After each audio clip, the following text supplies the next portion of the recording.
Now I want to talk about Slow Pitch. Okay, Let's talk about Slow Pitch. Yeah. So season 2 now is on Prime. Season 2 is on Prime, I believe. At the time, it was through Out TV also. Right. That sister channel. So how did it come to be? Like, how did it start? Wow. That show, we made, I can't remember what year originally, someone reached out to me because I did this. Oh my gosh, so many memories, wow. Like years and years and years ago, the first thing that I ever booked that's not even on my IMDb, I'm not even going to tell you what the title is because I don't want you to look it up. But everybody was lovely that I worked with on it. And Gwen Cumin reached out to me. It was like so dumb, this like thing. Anyway, we had so much fun. And she reached out to me because she was on the show and producing it with Karen Knox. And at the time they were just trying to get funding. Okay. So they were trying to shoot the trailer. So they reached out to me to play a character named Sasha. We have only this 1-page trailer. Do you want to like come and play and have a day? And we went to like the batting cages and like just shot these talking heads and shot these scripts and like just like had fun. And I was like, sick, we're in like the batting, and I'm like, I love sports and like I play basketball, volleyball, rugby, baseball, all these things. But Sasha's supposed to be the worst on the team. But I rolled up to this like thing and they were like, so Chelsea, like, can you like show us how to throw a ball? And I was like showing everybody like how to like play the game and like do these things. So it was really fun. And then after that, they ended up securing funding. We ended up doing season 1. Wicked. Someone else was in the first season, and then they remember in the trailer, it was someone else was going to be our lead. Anyway, a couple months went by, and we did that, and it was the mini series. And then I heard that they got picked up, and was I available, and did I want to do it again? And I said yes, absolutely, because that like so production amazing. Company was just so lovely, and it was so fun. I remember even like when Jay Stevens, who's the DOP and director doing season 2 and season 1, for the second season, I got a check in the mail. And I texted Jay and I was like, I think you sent me a check by accident. And she was like, no way. Or they were like, did you not think that you were getting paid for this? Like, and I was like, no, I thought this was like, because in the like last time we did it was just like, we were just doing a thing, doing it for fun. And like, that's so funny. They're like, you shot for 2 weeks and you like were just, you took the, that's how much I wanted to be here. It was so fun. It was so great. And like everybody so on that, like they're still such good friends of mine, and like, hilarious bunch. I love them. That's awesome. Yeah, it seems so fun that to be on that. Yeah, because it was just so stupid. Like to be on a show like The Office, full play, and like full play, and like just like no one was taking anything seriously, and it was just the most refreshing. The most refreshing set. Like no ego, all fun, and even when it's serious, it's like fun. Yeah. And challenging. And there was one episode in season 2, we did it. They didn't end up playing as a oneer, but we shot it as a oneer. I can't remember what episode it was. But when we, the whole episode when we were playing, and all of us came from a theater background, so we were like, yes. And the whole episode, we got to do it like a play. Amazing. And like Jay just followed us around like with the camera and whatever. And like each time we got to pass, we did it like that. But that day, oh my God, I remember speaking about like the pace of how everything goes and like there's not time for anything. I showed up on set and I didn't see my text message because like a text message came through at like 1 a.m. or something, and my call time was like 6 a.m. or whatever. But they were like, hey, the call sheet might be different tomorrow. Oh no. I didn't fucking see. This wasn't supposed to be the day that it was gonna be the oneer. And like luckily, so the whole episode, luckily we're all a bunch of nerds and keeners, and like we knew all 10 episodes like right away. But they moved that and we had to play and do the show, and the show must go on. And I was like, damn. Wait, when? Now? Okay, 10 minutes? Okay, perfect. That's a nightmare I've had. It's a nightmare. Oh my God. It's on in 10 minutes with this script that you haven't read. Yeah. What? Nightmare. Oh God. Like, and it ended up, you know, being great. And of course they were cutting it together. It wasn't going to show as a winner, but still, you want to impress, you want to do a good job, and like I didn't like digest. I didn't. But then it's for the best. Like that's what was supposed to happen. Right. Like anytime. This actually. So today, I found out that I booked something today. Guys. Congratulations! Yay! Very excited. I'm so excited for it. But my audition, I cried so hard. I know. I Just cried like that.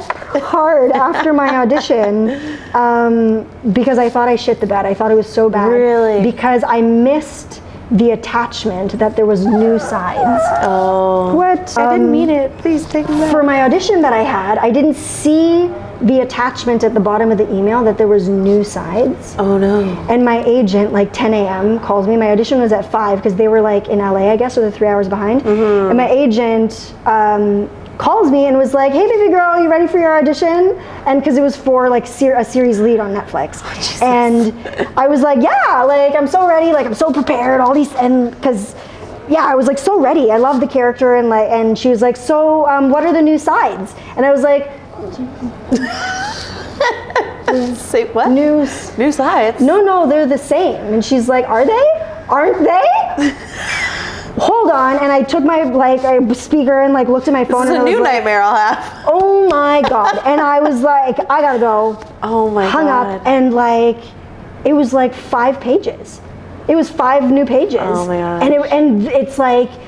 So how do you deal with that level of stress? Yeah, and I immediately just went into like, right, you can't panic. Have the anger, have the whatever, but it is what it is. The show goes on. Yeah. And because it's happened on, it's gonna happen. And it's happened on set. Like there was a day on Warrior where they changed because they, like, right? I thought TV shows. Tend and to do I that. had that dream, and I was like, right, in Hollywood, there's time. People, you have 4 pages for a whole day. False, you do not. No. Like, and there's like a lot going on, and things changed. And I remember doing this audition that I'm talking about that I like fucked up, and it wasn't what I thought the character was. Like my original tape was very different. She was like, I don't know, it just felt like very different. And because I didn't have time, just like that day on Slow Pitch where I was like, but I knew Sasha, I knew the character or whatever. Yeah. But right, all the nuance, all the little things. I truly believe, and I think scientifically, you cannot think emotionally and logically at the same time. But that's what actors are supposed to do. Right. So how do we do that? How do I do that? And everybody's process is different. But as soon as I heard that, I'm like, yeah, because right, sometimes you'll look and you're like, they're thinking of their next line. Yes. Or now, like sometimes, like the better I get, the worse I think I am, because now I can see, right, you see like the layers of nuance. And it's like, yeah, that's good. And for a long time, that's good until you're like, it could be better. Right. And this is why. And you start seeing more and whatever it is. So I was like really upset that looking at this tape, because right now that I did my audition, it was on Zoom. It wasn't a tape. It was like on Zoom. Okay. That's why I was upset. It wasn't Do you just like Zoom auditions? Yeah. I get really nervous. I get very nervous. I get very nervous. I do. I think now I do prefer the tape because, right, you get the takes and you get to try and you get to play. Yeah. But there's a quality in the room that I wish it was in the room. Yeah. But there's also the lessons out of Zoom also. The idea of like, what if you're on green screen? There's so many actors that I read with and they're like, oh, I fucking hate this fucking shit. Like it's on Zoom, it's not natural. Or like, because we Zoom each other now after the pandemic and we do that a lot. And I think that was actually, a blessing for a lot of actors. They might not think so, but I think it's a blessing for a lot, and it's gonna help because, and not even green screen necessarily, like, right, you're doing your coverage and like you have your actor hiding behind the camera trying to get your eye line and doing it weird, and it's like it's not always going to be naturalistic and like it's not going to be as sensational and visceral as, right, you want to see the production and like, yes, all the money, we really get to play on a set that's beautiful and it's dressed, and like when you have money you really get to eat the thing and when whatever it is. But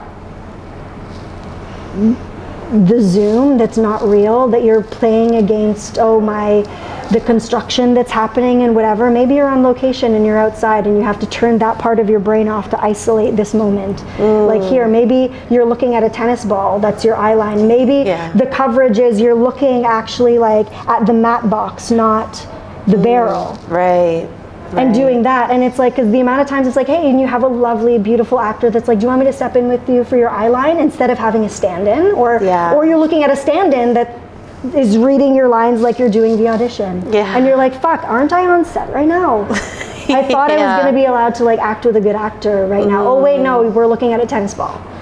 Make it real. So in the audition, treat it like you're working, because that might actually be your working experience, is what I've learned like from the Zoom experience, because I had that like as well. I'm like, oh, it's so much the Zoom and it cuts out and the whatever, and there's all that like technology, or like, can you really feel the energy, have chemistry? If you're a good actor, you can have chemistry with a brick wall. That's fair. So make it work. Like the excuses I don't care for, and maybe that's why like, I don't know, maybe that's why I've like made it this far. Like maybe, I hope so, because I would never want myself to get in my own way. So when things like, fuck, I didn't see the PDF attached to the email for this huge audition. Right. And I'm seeing, it was a producer meeting with the showrunner, the producers, the casting directors. That's nice. And like the network executives on the call. And this is the first time I'm meeting them. So the size of the feeling of what this project is. And if you show up and go, I'm sorry, you didn't see the attachment, they're going to be like, we don't care. I don't care. So like, I was really nervous and really afraid, and I didn't even want to tell them like, hey, I didn't get the sides on top. It's my fault. How do you deal with those big auditions and not shit myself? How do you, I had two questions. How do you deal with last minute 5 pages when you're going on set? Like, do you have like a technique for memorization, getting into getting it all down? And then second question, how do you deal with like, oh, this audition has balls, like it has weight on it, it's a big deal. How do you deal with that pressure, the added pressure on top of an auditions, which are already a little bit of pressure? There's part of me that when these big things come, I want to appreciate and be like, fuck, wow, I'm in this room, wow, I've never been allowed to be seen by these kinds of people or situations. And like, so I think I've been trying to, instead of being like, oh, these kinds of people are gonna, it's like, these people are inviting me to their party because they want me to be there. They think they're like, you got to our level, sick. Nice. You're here, show me what you got. And if you do fail, what's the lesson? Like, and they don't care. Like, it's no part or audition is ever going to be perfect and no thing. But I've been trying to frame it like that. If I'm here, it's for a reason. Like, I've paid my dues. I did my work. I did my stuff and all those things. But also, then throw that away, and I would work just as hard for this tiny little indie thing that we would make together. That, like, I auditioned for Clint Eastwood's new movie. Shut up. Jury number 2, they let me audition for Clint Eastwood's new movie. And at first I was like, Clint Eastwood's gonna watch my fuck. And then you're like, I hope it's good. And then you're like overthinking and all those things. But then it gets in your way and you can't be free. And then you're not actually playing. So you sabotage yourself. And that was the one. Because that was before, was that before or after? No, that was after Warrior for sure. But that was the one where I was like, oh, my anxiety about the size of the project is actually getting in my way. Because even that's why I feel like I wasn't able to enjoy Warrior, because I was so afraid of failing.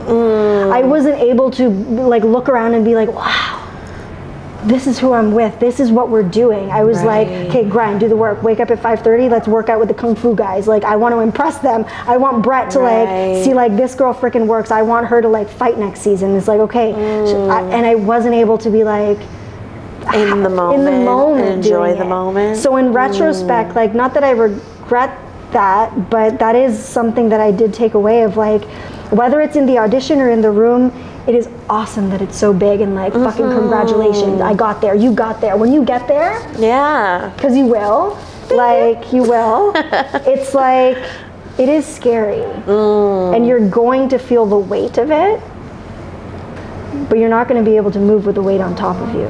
So how do you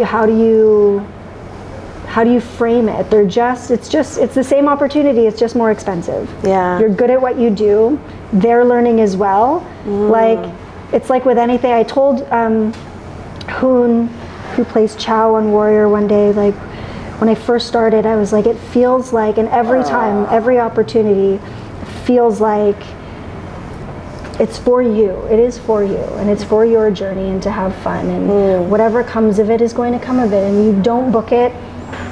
What's yours is yours, and like always just be doing your best, right? Because it's just more expensive. It's just because the pressure is too heavy. Like once you start, and like that's why I literally, like, leading up, like those 2 weeks leading up to Warrior, like leaving, the panic attacks. Like truly, like I was like in tears with my therapist and with my mom, so afraid that this was going to be my first and last opportunity doing something like this. Oh, that's an awful feeling.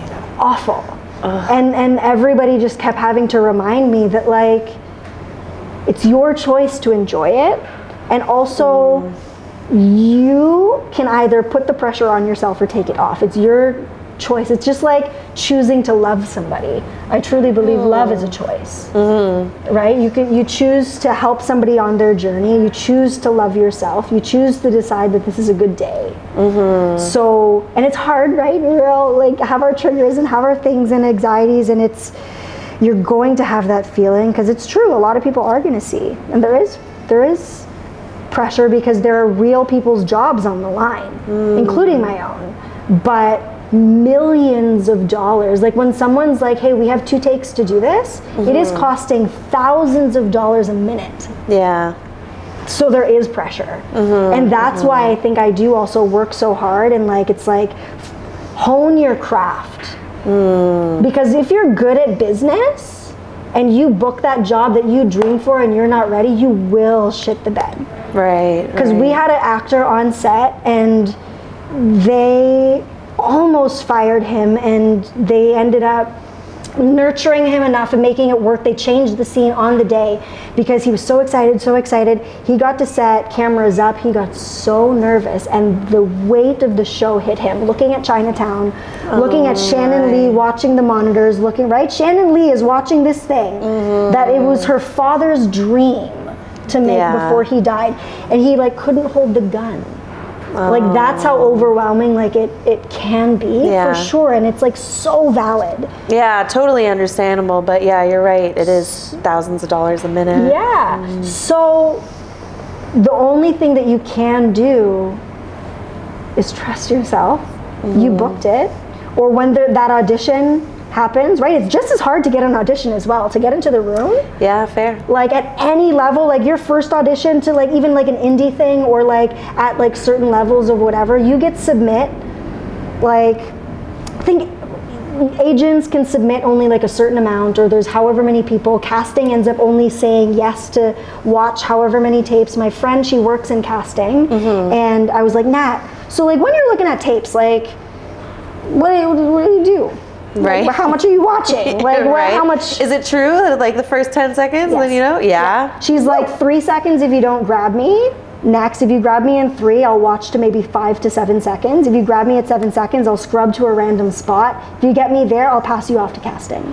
That's the assistant. Nuts. Like, what the fuck? And then they'll do the same thing. They get a shorter list, and they'll do the 3 to 5 seconds, because potentially they're watching 600 tapes. Right. Yeah, I mean, granted. I've tried to do that with watching people's stuff online sometimes. I'll see if the first like 3 to 5 seconds grab me, just to be like, I'm going to pretend I'm casting right now, and if I'm not interested, swipe on or whatever. And so it's very intense, and but if you frame it as this thing that's so intense, then it stifles the doing of it. And that's kind of the line that I've been trying to navigate and walk, because there is the moment of the wow, or whatever, or learning the lines, or whatever it is, getting it in or out of your body, whatever it is. But for me, even in theater school, one of my teachers said, your life problems are your acting problems, and your acting problems are your life problems. Oh. And I've been thinking about that for the last 10 years. Like, yeah. everything that like comes up. So my anxiety is a problem. And right, because you overthink. I overthink in relationships, and I've always just grown up like taking care of everybody, and like it's just like I just want to take care of my mom and my brother and all these things. Like I worry about a lot. Since I had my first job, like since I was 14, I paid half my mom's rent. Right. Like it is a lot of responsibility. It's a lot of responsibility. So in acting too, am I going to be good enough? Am I going to shit the bed? Am I going to be able to do it? This whole set has like this expectation. They cast me. Okay, well, are you sure? What if that was a one-off? What if it was a one-off? Yeah. I was doing it, especially when I cast Warrior, I cast it on a tape that I did with my friend. I didn't even do a chemistry read. I didn't even meet the other actors or like anything, and 90% of my scenes so all of those thoughts start going, and it's like as soon as you do that, well, the character you're supposed to be playing is supposed to be a confident person, so how can you do that if this part of you is getting in the way? Right. So the gift of that is I find that like some of these characters that maybe challenge my anxiety or whatever things that are maybe habitual to my own state of being as a Chelsea, I gain different access to different places in myself, and like I tell my friend all the time, if something isn't serving you on the day, you have to put it on a shelf. And that's all you can do. So have the feeling, have the anxiety. Fuck, Clint Eastwood is gonna watch my tape. That's fucking scary. Woo. Put it on a shelf. Now look at the pages. What is the scene? Lose yourself in the scene. That's it. Just do the work. Just lose yourself in the work and find what you need to find. Because the feeling is valid, and like, but maybe a piece, depending on the scene, maybe a piece of that anxiety is, we can put that in. That's true. That's true. Yeah. But in terms of like, the big projects, that's how. You just have to put it on a shelf. What you can maybe take from that, like you can. But the audition that I thought I fucked up with, like not learning my lines, maybe to circle back to like, how do I learn my lines even on that? Why I was like so nervous was because I was like, maybe I don't know my lines. So the first round of audition, she was a very confident, very direct character. But because I didn't know my lines in now the new scenes, I couldn't be confident. Right. But I think that's the reason I booked it. Yeah? Because the complexity of humanity, people that are confident aren't always confident. Yeah. So the fact that I didn't try to play anxiety, but there was a line that even in rehearsal, like it kept getting stuck in my mouth because I don't think I digested it. I don't know why, but it feels like I didn't digest it in my body deep enough. So I was thinking about the words still instead of just reacting and it coming out. Does that make sense? Yeah. So because I was thinking about the words, I don't know, it just like looked like that, right? Like someone trying to find pleading. Instead of, this is what I'm saying, this is what it is. But it only read like that because... And then you get a blink of the other side, which is like... Yeah, but then it actually worked somehow, I guess. Then that's why it's like, my agent told, because I cried after, because I was like, did I shit the bed just now? And I recorded B-roll, and I always record B-roll if I can when I'm doing Zoom, so I can watch the playback and see how I'm interacting and stuff. Yeah, that's a good idea. Always, I highly recommend it. Hot tip. Right, because when you're nervous, like, and to clock if you are nervous, if you're not nervous, like, how does it feel? But also, right, in theater, I never got playback. We get playback now. Doing film and doing Zoom. And I learned the most watching people, but also, right, how do you look? Right, you know when you do some takes and you're like, that fucking felt so... Yeah, you watch it back and you're like, whoa, it was not what I thought it was. That was not what I thought it was. One more. And then I've had it the flip side where I'll do a tape and I'm like, oh, that was shit. And watch it and I'm like, you know, that actually looks pretty good. Yeah, totally. So bizarre. And like, it's so bizarre. So those feelings always, and then, right, like the compliments or the critiques, they're notes. Why? And I look at those playbacks, I look at those tapes, or even how I'm interacting, like with like casting, like, right, am I being that like people-pleasing version of myself? How authentic am I actually being? Right. And that has taught me a lot about how am I coming off? Like, did this trigger my anxiety? Do these people make me feel safe? I can also see that in as well, the way that like casting or the producers like handle the callback. Yeah. Sometimes I'm like, fuck, great, I'm so glad I didn't book that job. True. And like, if that's how you were gonna handle the whatever, that's how set's gonna be. That's your attitude when you were not even in the shit of it. Yeah. We're in pre-pro right now, and you're fucking stressed in the auditions. Give me the job, I'll take it. I'll take all the jobs. But those, you know what I mean? So, yeah, the anxiety, the framing, the size, but the learning of the lines. Yeah, you can't, I don't memorize lines. I learn them. I do this thing. I like drop in the words, literally, like word by word. Sometimes I'll go faster, like sentence by sentence, but like, I like taste them in my mouth. And like, how does it, right? Because if you have an accent, it changes your face, it changes your body, the physicality. Right. But even like, and some characters are maybe a little bit closer to me. I have immediate access. I understand, right? You understand. Yeah. These things, or there's certain things that you don't, and you need to do research, or you need to just have a memory. Maybe I'm talking about, like I'll see in my tapes, and it's the most beautiful thing, like watching any acting, and I'm like, you were really seeing something. You were really, like, you had that memory. Yeah. Right? And it's like, finding those things and that quality, I'll like taste every word. We did this in theater school, very slow. And you can even like have a partner helping you. And it's like, if it's like my or the, like put it together and just yeah. But it's like father, and taste it. What does this person's father look like? Are they in the show? Are they in the play? What do they do? What do they look like? How do they treat you? How did they, etc. My father was here. My father was here. Where's here? Here.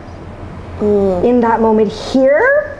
My father was here in time, here, like, and for example, but I'll go through like that slowly. Even like, especially for like when you book the job or whatever, sometimes there isn't time to be like doing all of that, but I like to do that at first because, I don't know, some actors will do like the repeating thing. It was like, my father was here in the mall. And they'll be like, my father was here in the mall, my father was here in the mall. Like, to me, that's not deep enough. Right. Yes, you're knowing your words, my father was here in the mall, or like the teleprompter, my like bio, or like whatever, right? It's like, you could have just repeated that. And that's fine, that's great, but then like, what if, right, the colors of each comma, the colors of each word, the time that it takes, but unless I'm like already like really viscerally connected to the character for some reason, and I have those memories, and it's, right, you read a script sometimes and you're like, you read it like it's inside, you just, and it's written so well, and like the next sentence just feeds the next sentence, and that's great. But in the times that it doesn't, creating the memory and the sensation, because then when it happens, then it really is triggering. I never plan to cry, and I never look in the script and it says cry, like I cross it out, I black it out, like I don't give a shit. And even if the director, like, it's happened on so many times, and like the producers are like, hey, we need you to cry, we really want like the tears right now. And it's okay, like I'll try to give you that, but then I plan for those things too, like what anchor do I need if they do want that, but I'd rather it happen viscerally and organically happen. So like, to build a whole life with the words that you get, and to me the script is a map to the character, and like from those lines, like And these are things that I picked up in theater school too, like also like less so in film a little bit, because they write so fast and they're like, hey Jerry, we need some new pages for Thursday for episode 6. Right. So they're not like thinking so hard about the words, but I do want to give them the respect enough that they did take time to write that. And maybe potentially 8 to 15 people are sitting around a table, especially after us fighting for their rights, and I hope they're getting paid. And all of these things, but like we need our writers. We need our writers. Unless it's an improv show or like whatever you're doing, and then but you're the writer and respect yourself. But to give respect to the script, unless you really can't, unless it's like this is actually like no one would fucking say this. Like this doesn't even make sense. And it's hard to connect to the logic of it. But then also there's some characters that are illogical, and that's why it's like, from working on really great theatrical scripts, a lot of theater pieces like take years, 10 years to write. A feature film, and like, I don't know, maybe like when you get like a script, a movie, and I just find I'm like, oh yeah, this feature film, and like maybe you know that they've been working on it for a while, and you're like, okay, well these words must be the words. If that makes sense. But then like I'll shoot like a Hallmark and I'm like changing everything. Right. Or I try not to, but like a lot of actors will be like, this is so cheesy, or this like whatever. And a lot of times it is. It's so cheesy. But that's what it's meant for. That's what it's meant for. Yeah. Right? But also, like I'm trying to think of like 90s rom-coms, all of those are cheesy if you look at the script, but somehow Matthew McConaughey makes it work. Keira Knightley is making this fucking shit work. How? Why? Right. But if you look at the script, and maybe if I didn't have their reference, I'm like, oh, that's kind of cheese. Or like, I was watching. I think about that for fantasy. Because fantasy, like, you have to go hard or you sound stupid. Like, you really got to believe with like the most amount of seriousness that you need to get the flub de fleur and shoot the zombs or whatever the fuck. And you're like, oh my gosh. Okay, go. Yes. 100%. It's totally the thing. And it's like, and maybe I take it on as a challenge as well, of like, how do you make this work? This is your job. You didn't hire me as a writer. You hired me as an actor. You hired somebody as a writer. I am going to give that writer the respect for a while, unless I can't make it work or the director like says something else. But I will give them the respect that they deserve for the however many hours they spent to try to do it like how it's on the page, grammatically or whatever it is. And sometimes, of course, right in the moment things, but I'm not actively like changing the script. Right. And sometimes it's hard to digest. So in those instances, like, I try to anchor in my imagination and in my body, like the sensation, the bullshit, like burlap silk stuff. I actually do that like the most now.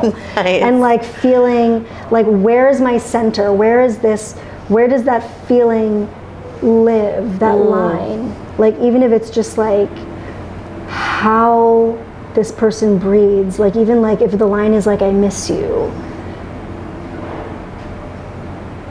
what is their opinion about that? That is fundamentally a character choice. And that is gonna knock over the rest of the dominoes after that. Right. So when I'm doing my work, what information am I getting to put into my body, not my brain? I don't care about the words. The words are the frills at the end of the whatever. Like, that's the last thing that I worry about. Right.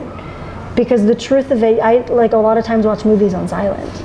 Respect to the like writers still, because the writers are the map to find my soul. Yeah.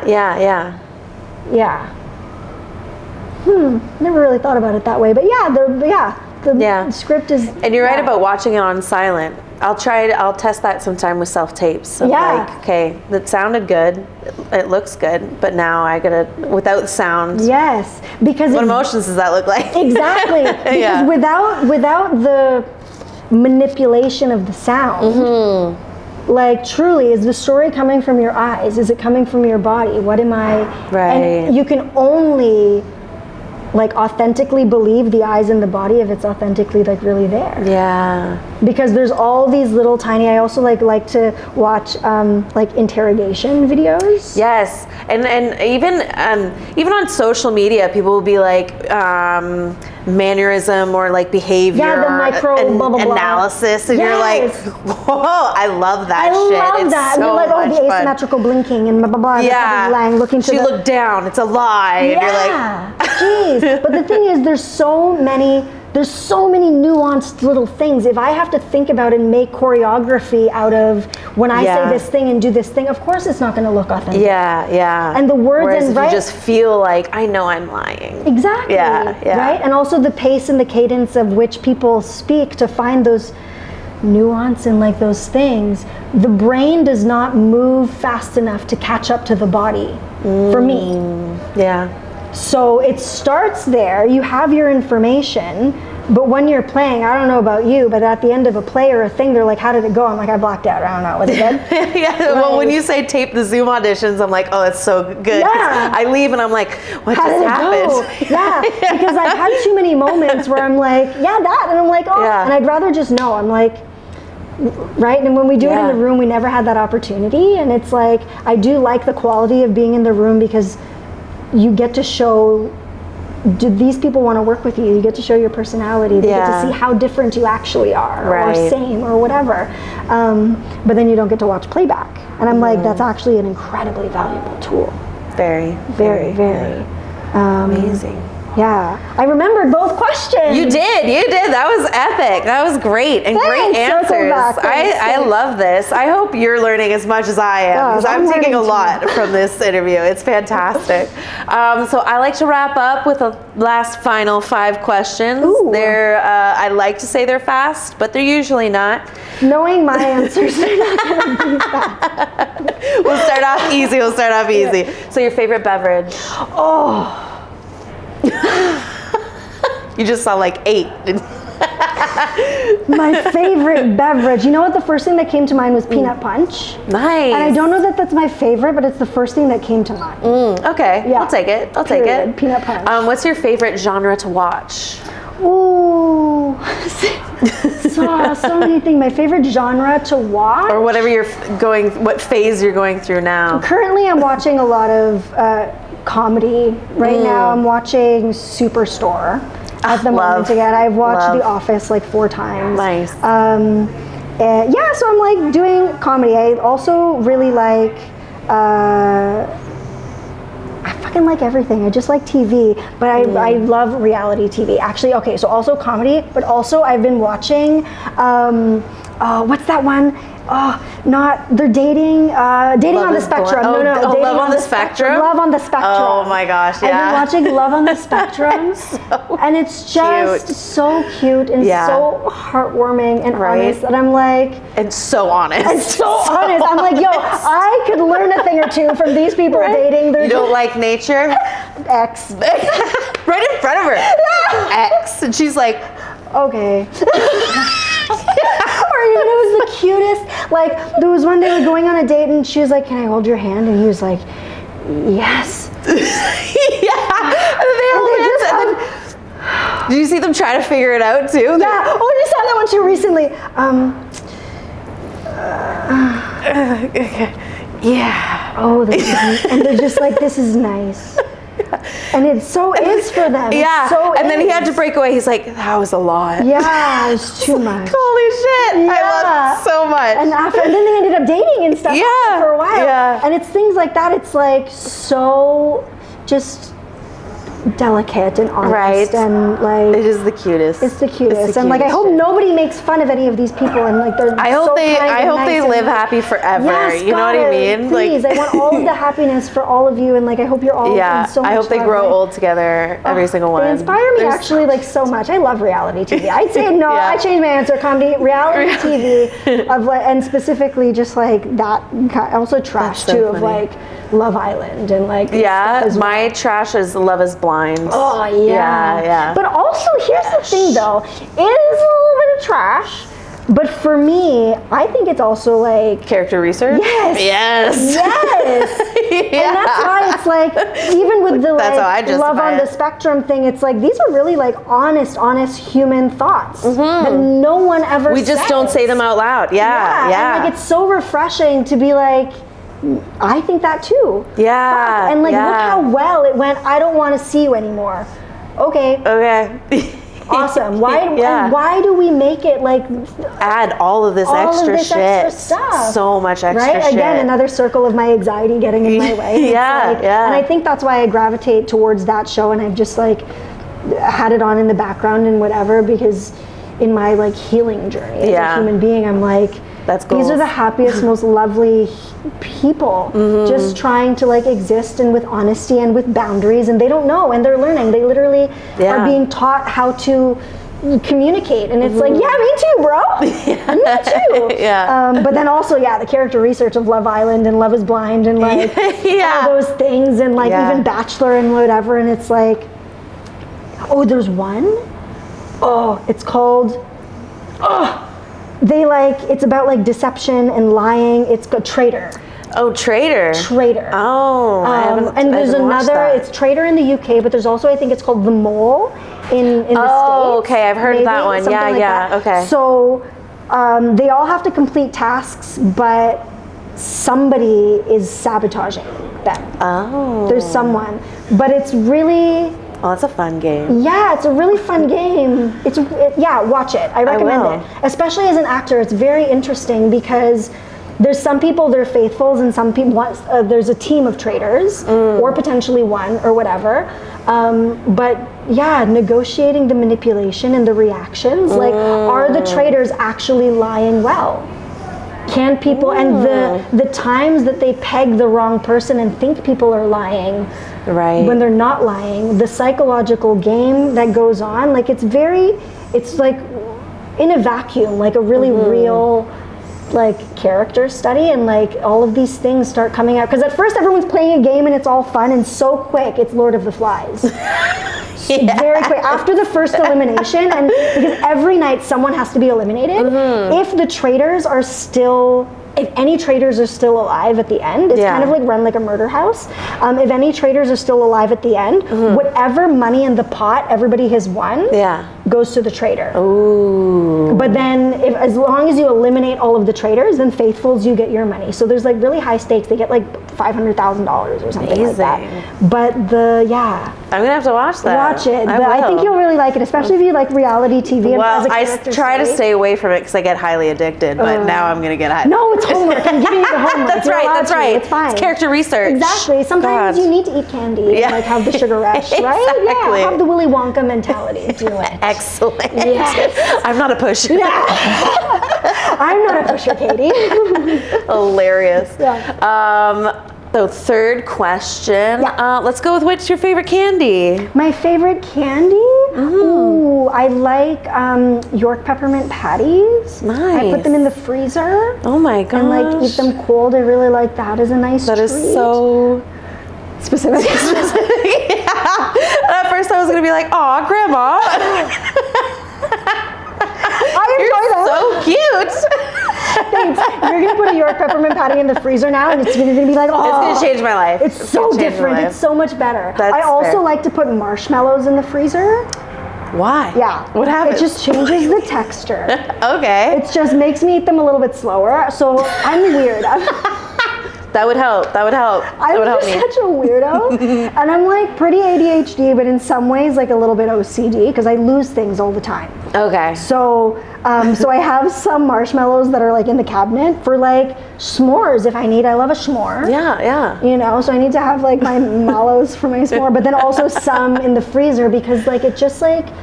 Does it get crunchy like Lucky Charms? No, it doesn't get like crunch. It's like weird. Lucky Charms, but like better. Oh. Because it's not like that crunch, but it's like. If I gain 500 pounds. It's my fault. It totally is. It totally is my fault. No, it's the marshmallows in the freezer. It's going to change your life. But I'd say, those are my two favorite like little treats that I always go for. That's so funny. My ex-roommate also, like she loves candy. Like that's her, like thing, and she goes to the States all the time or travels, and she always just brings back like the weirdest candy. Yes. So like I love like just like weird things. I eat everything. Nice. But York peppermint patties and marshmallows in the freezer. That's amazing. That's the best answer I've ever heard. It's so specific and unique. Love it. No one else will have that answer until I get interviewed. That's amazing. Alrighty, fourth question. What is a piece of advice that you would give your younger self? My younger self, as like a human being or like as an actor? Does it matter? Either one. I'd say it's not that serious. No matter what it is, it's not that serious. Yeah, because it's really easy, like we were talking about, to get overwhelmed, or you're gonna make mistakes. It's not that serious. There's this big job and there's all these expectations. It's not that serious. Like, have fun, and it is nobody else's journey except mine. And that's been really hard for me because like, I thrive on expectations, but it's also like, so what if you don't like it? And your journey is going to be different than my journey, and like it's all not even that. It can't be that serious. And I really just think about like, the purpose of life, this job, any job, because right now in this chapter, I'm just working on a lot of healing and figuring out my anxiety and dealing with like, am I ever gonna know? Nah, bitch, you're never gonna know. Like, and I think that's what it is. So that's why I don't take it so seriously. You don't know, and that's fine. And there was something that I actually saw today, and she was like, make the wrong choice work. There is no right choice. Make the wrong choice work, because you can regret any decisions or any, they happened to be shit because this, but you don't know what the other option would have been. Right. Or like, there's this awful thing that happened and you need to make a choice about whether it's a character, whether it's about moving, whether it's about anything. And because for me, I overthink a lot. Right. And it's like, the moment is going to pass, the opportunity is going to pass if you're thinking, just do it. Right. Make the wrong choice right, make it work. I love that. I love it. My fifth and final question is, do you have a favorite quote? Or is it just make the wrong choice work? Because that for now I'll say that. Yeah, for today I'll say that. Yeah, okay, good. I was like, these two are too close, but I can't think of another question that I would have, so that's perfect. Yeah, I feel like there was maybe I'll like message it to you. I can't think of right now, but that like comes to mind. There isn't like a mantra that I have, but make the wrong choice right is the thing that I've been like thinking about. Also, the other thing is burn the ships. If you're gonna take the island, burn all the ships. Burn all the ships? Yeah. What do you mean? Burn all the ships. If you're gonna take the island, burn all the ships. It's the same idea as like, don't have a plan B. If you're gonna say you're gonna do something, like, because if you have a backup plan, if you have a boat, you'll take the ship. You're gonna take the ship. You're gonna try to find safety somewhere. Like when you're in that moment of like, fuck, what do I do? What do I do? I go back into my comfort zone? Do I go back into safety? Do I get in the boat? No, burn the ship. Because you see the mountains, you see a village like on the other side of whatever. Maybe you're hallucinating, maybe whatever, but you're not going to survive in the ocean. Yeah. So it's better to be on the island, trudge forward, and like, but if you know the ship is there, you'll take it. Or it's at least going to slow you down. Right. Fuck it. Burn the ship. Do a lap around the island. Around the island, whatever. But like, So, and I think that's what I've totally done. Like right in the beginning, it's like I'm not going to be a veterinarian. I'm going to go to theater school, and especially after them putting me on probation, almost kicking me out. And all of the. People, when you're like, I'm an actor, and they're like, oh, that's cute, what else do you do? And it's like, no, I'm on this like creative full-time fucking podcast talking about that's it. Right. And I think I could only have done it because of like, that's a mantra that I tell myself, like, burn the ships. And if there's something you think is burn it. Like if it's holding you back, like focus on that dream. Amazing. You're gonna take the island, burn all the ships. I love that. I love that so much. I'm gonna write it on a wall somewhere. That is so For good. a while, I had it with like a erase marker on my mirror. Yeah. For a while. That's so good. I really like that. Burn the ships. Burn the ladies ships. and gents. There you go. That's for you. I give it to you. Thank you so much for sharing it with me. Okay. All right. Well, thank you so much for being a guest on my podcast. I really, truly, fully enjoyed this whole conversation. I learned a lot. I loved everything. I hope you learned stuff. I hope you related to the stories. I hope it inspired you to keep on going and do the things, even though it's scary, because it's just more money, and and it's going to be all right. You're going to do great. Thank you so much for listening to this podcast. I hope you listened to the end. If you want to see more interviews like this, check out my channel, Creative Full Time. Follow us, subscribe, you know, all that fun jazz. And if you'd like to donate to this podcast so that we can keep it going and get better and better, head to my website, AllisonMullings.com. There'll be a place to donate. See you next time.